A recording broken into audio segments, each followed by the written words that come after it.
Arestado ang surong babayi sa pigkasar na high-impact operation kan PNP sa Purok 1, Barangay Kamambungan, daet Camarines Norte alas 12:20 nin maagahon kaining Sabado, Oktubre 19.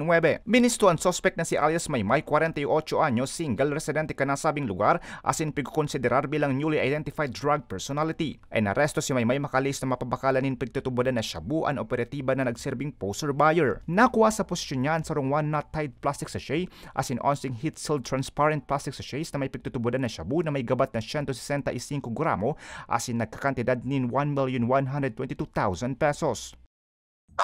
Nangyari ito dahil matagumpay na nakabili ang ating operatiba na nagpanggap na isang pusher buyer kay alias Maymay. Nakuha sa kanya ang sangayon dito sa chemistry report. Chemistry report ay 159.364 grams na nagkakahalaga ng almost 1.2 million. Matarayong pong naaresto ang suspect kan pinagsararong puwersa kan Provincial Intelligence Unit, Provincial Police Drug Enforcement Unit asin daet Municipal Police Station asin sa koordinasyon sa Philippine Drugs Enforcement Agency, Bicol. Sa presente nasa kustudiya na kan daet MPS ang suspect asin ang mga nakumpiskar na ebidensya para sa magkakanigong disposisyon. Arestado man ang sarong 24 anyos na lalaki sa pigkasar na bypass operation kan otoridad sa Barangay Baliwag Nuevo, Minalabak, Camarines Sur, Kasubangi.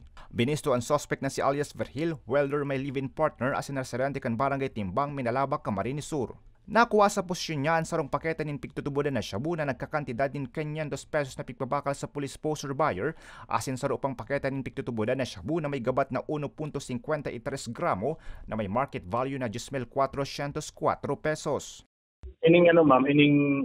Base naman sa mga investigasyon, hindi pala suspect, may pinagkukuhanan siya ng item. Yan po ang niya, nakanda kami ng AI naman sa subject. Aram yan siya nagkukuha. So ang ginigibo niya pala, ma'am, nagbabakal siya naman sa tao and then bigiripak niya pa saan para makadilin siya siyang tahola. Sa impormasyon, haloy nang pigbantayan kan otoridad ang illegal na aktibidad kan suspect. Sa ngunya, nasa kustudiya na inay kan Minalabak MPS asin nahampang sa kasong pagbalgar sa Article 2, Section 5 asin 11 kan RA 9165 o Comprehensive Dangerous Drugs Act of 2002. Para sa mga baretang tatak Bicol, Ariello Bea.